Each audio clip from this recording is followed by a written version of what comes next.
Carmen, gracias por visitar el Colegio de México. Esta es una manera de salir de las aulas y del ámbito estrictamente de este reducido espacio académico. Tenemos visitas desde fuera.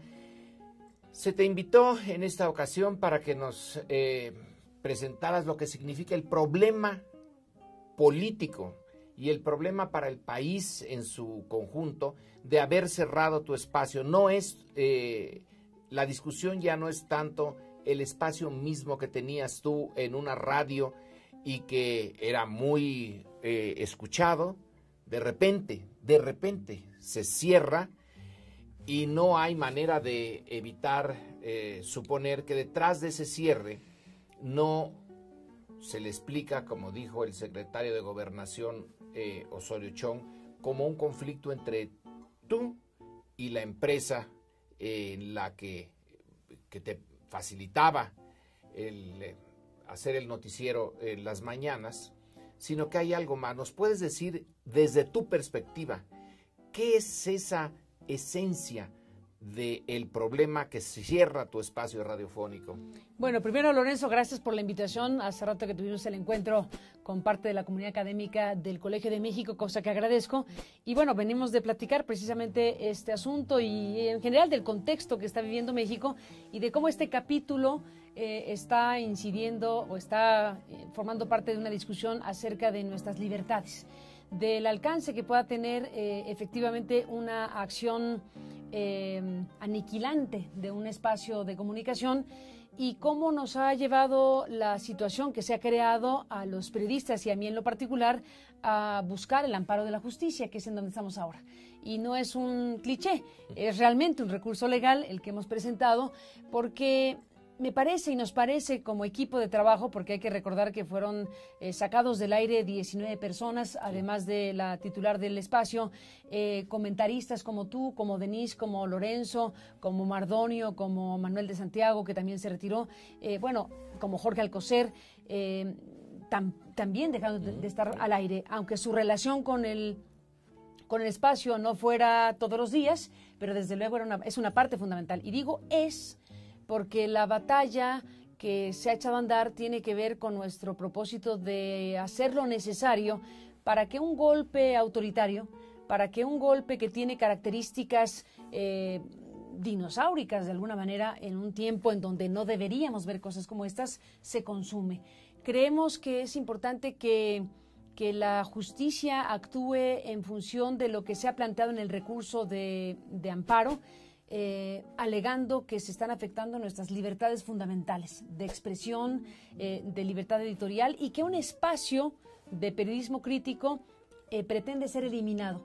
El juez Silva, el juez del juzgado octavo, Fernando Silva, ha expresado con mucha claridad lo que la ley dice respecto a lo que es el espectro radioeléctrico, a lo que significan tareas de esta naturaleza como asuntos de interés público, cuestiones que son de relevancia pública, y por lo tanto el dar esta definición fundamental en términos jurídicos hace que el asunto no sea entre particulares. Una primera respuesta respecto a por qué el caso en cuestión no es un asunto entre particulares. Tiene un componente que es entre particulares, que es la intención de romper unilateralmente un contrato civil de una periodista con un medio de comunicación. Hay un componente de esa naturaleza, pero el componente mayor que el juez establece con mucha claridad es que al hacer esa acción una empresa está afectando los otros componentes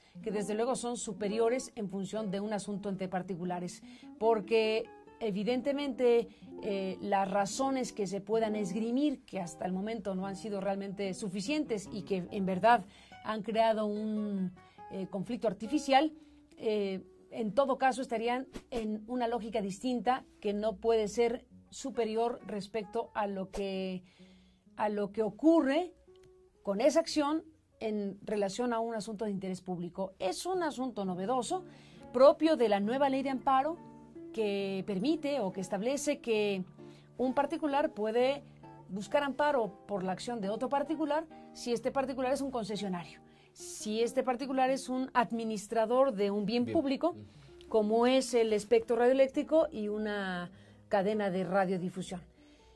Esa es la primera respuesta que te daría sobre por qué no es un asunto entre particulares.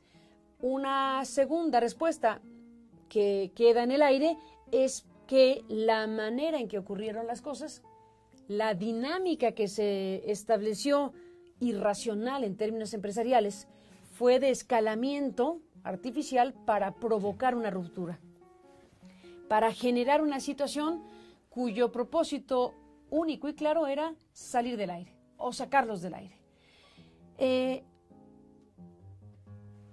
Creo que no se requiere demasiada imaginación para suponer que una decisión con estas características y una instrumentación que fue calculada, que fue medida, que tuvo sus componentes de cálculo para que fuera antes de Semana Santa, para que fuera en medio de un puente, para que todo eso ocurriera como ocurrió, pues te habla de un diseño establecido para que ese programa en algún momento, y si era ese fin de semana mejor, desapareciera. Creo que la manera en que se dieron las cosas, el escalamiento artificial de un conflicto que no existía previamente y que pretendió que se confrontaran las partes como un asunto entre particulares, pues deja entrever que aquí hay una mano que mece la cuna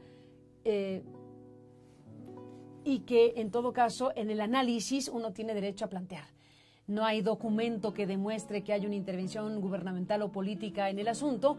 Hay una manera de que suceden las cosas y hay un contexto y hay antecedentes de rispidez o dificultad con el poder político por trabajos periodísticos difundidos en ese y en otros espacios que hacen suponer o pensar que aquí hay una mano externa cuya intención principal es sacar del aire a estos periodistas.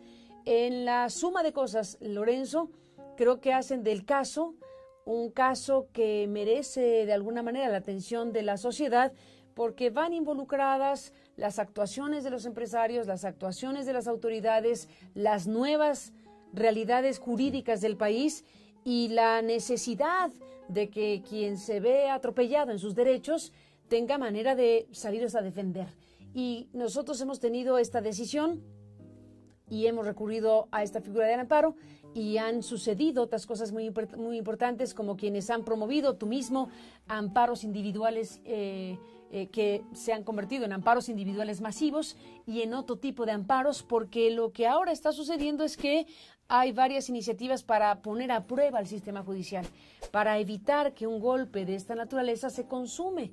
Es una batalla muy importante por nuestras libertades esenciales como la de expresión y como las tareas periodísticas y como las libertades que una audiencia tiene para escuchar una cosa y no la otra, para reclamar por qué una decisión puede afectar mis ganas de escuchar a esos periodistas o mi interés de escuchar a esos periodistas y lo que implica este muy singular concepto de derecho de las audiencias que ahora está ya claramente especificado en las últimas leyes, en la ley de telecomunicaciones, por ejemplo. Entonces, yo creo que estamos efectivamente frente a un caso que involucra todas estas cosas y que desde luego seríamos muy ingenuos en pensar que el poder político es ajeno a la situación.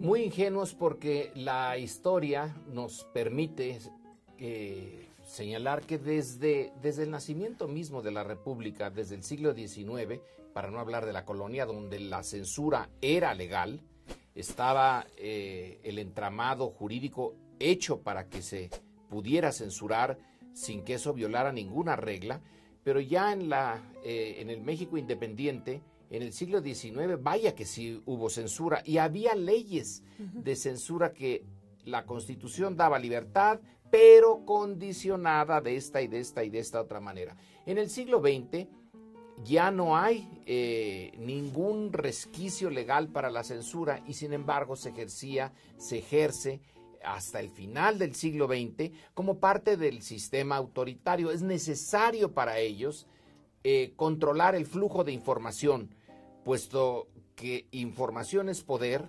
entonces hay que quitarle poder al ciudadano o a lo que podría ser ciudadano, porque en realidad no llegaban a serlo, disminuyendo el tipo de información política que recibían. Tu caso ahora está no solamente, como tú dijiste aquí en el Colegio de México, estrenando las posibilidades de un marco jurídico que ahora abre eso de que un particular se pueda querellar contra otro particular, ampararse, porque se trata de un bien colectivo, de las ondas radiofónicas. Pero también estamos en una coyuntura histórica que si tú ganas, estarás rompiendo de manera ya fundamental el espinazo de un monstruo de la censura que viene desde el nacimiento mismo de México.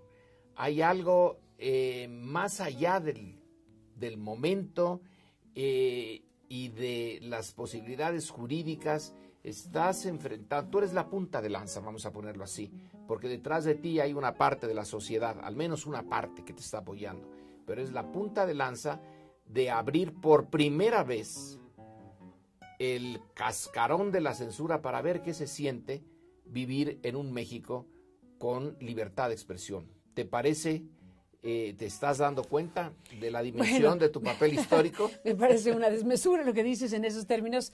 Sí creo que el caso, no lo personalizo, resulta que nos toca vivir esta situación y que creo que estamos, bueno, no creo, estamos convencidos. Y digo estamos porque tú mismo estás en esta misma situación con tu propio recurso presentado, al igual que otros colegas, Denise Dresser, Sergio Mardonio, todos los que formamos parte de ese equipo de trabajo a los que se nos quitó la posibilidad de continuar al aire. No es que vaya de llanero solitario, ni mucho menos. Es un equipo muy importante y tú formas parte fundamental de él. Así que con diferentes recursos y diferentes maneras se está dando esa batalla por lo mismo. Por lo mismo que significa no permitir que una conducta propia de un régimen autoritario prospere. Y con muchas raíces. Y con muchas raíces. Entonces, sí tiene esta connotación histórica, no porque nos pongamos tú y yo de históricos, sino porque es la primera vez que vemos que se abre un juicio, y por eso es tan valioso lo que significa la admisión del recurso de amparo, en donde se está colocando efectivamente los derechos fundamentales de nosotros periodistas y de las audiencias y del interés público. Y la actuación de alguien que es un particular, pero que a nombre del Estado usufructa un bien general, en consecuencia se tiene que revisar la actuación de ese particular en esa lógica. Eso ya por sí mismo, como yo digo, es una gran victoria que el juicio se haya abierto, que el juez haya aceptado el recurso, que lo haya admitido. Eso por sí mismo es una gran victoria, independientemente de que sabemos que no es ni a la primera ni fácil ni rápido, pero que este primer paso ya de suyo, por haber ocurrido, tiene una gran importancia. Resulta que nos toca ser partícipes del asunto, no porque la trascendencia está en el hecho, la trascendencia está en lo que es poner a prueba en un sistema cuyas partes o cuyas ejes fundamentales de funcionamiento no necesariamente están viendo con simpatía lo que este juez decidió, porque hay toda una industria y hay todo un sistema y cuyos ejes han actuado históricamente de cierta manera. Que se pretenda hacer valer lo que la ley ya dice, con una reforma constitucional en el artículo 1 que cambió el paradigma para empezar todo un asunto sistémico, y luego las subsecuentes reformas, bueno, que eso empiece a traducirse en casos específicos y en hacer valer derechos a partir de una nueva lógica jurídica, pues eso pone a prueba todo el sistema. Y creo que ahí nos vamos a topar con resistencias importantes en términos de cultura empresarial, de cultura judicial, de cultura en general, de cómo se entienden las cosas. Hay que decirlo, en nuestro país, por esta tara histórica, digámoslo así, de una manera de entender las cosas desde la perspectiva autoritaria, no nos hemos inyectado el ADN democrático. Tenemos un ADN que algunas partes son muy categóricamente autoritarias como sociedad, y en esa parte es en donde tú puedes oír a mucha gente que dice: Pero si son los dueños, ellos tienen derecho a decirles qué decir. Pero si son los dueños, ellos tienen derecho a que los periodistas actúen como subordinados. En lugar de entender que la relación de una empresa de comunicación con periodistas, con analistas, con gente que emite una opinión, tiene que estar regulada desde la lógica de la ética y no de la imposición, y no del más fuerte sobre el débil y el más fuerte es el que paga. Esa lógica se tiene que desmontar a favor de una comprensión distinta de lo que es una empresa de comunicación. Eso es lo que está en el fondo. Hacer valer un contrato cuya lógica es esta. Hacer valer un contrato cuya lógica es establece una relación de la empresa de comunicación con la periodista bajo el principio de libertad editorial. Y esa libertad editorial no significa decir tonterías o lo que se le ocurra a quien está en el micrófono. Significa ejercer una enorme responsabilidad a partir de criterios éticos compartidos empresa-periodista para que lo que salga al aire venga de la mano de una conducta ética, responsable y en libertad. Esa es la magia de lo que hoy estamos peleando. Eso es lo que queremos hacer valer.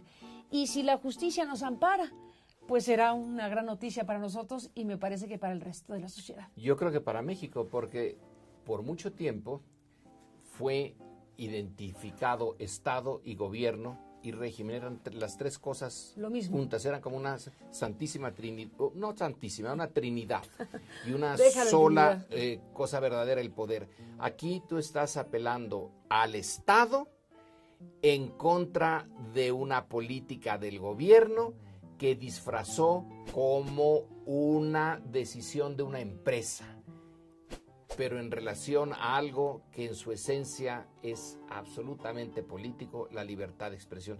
Carmen, te agradecemos muchísimo que hayas venido al colegio y que este es uno de los muchos foros en los que se puede exponer ese tema, ese problema, y esperemos que la sociedad reaccione.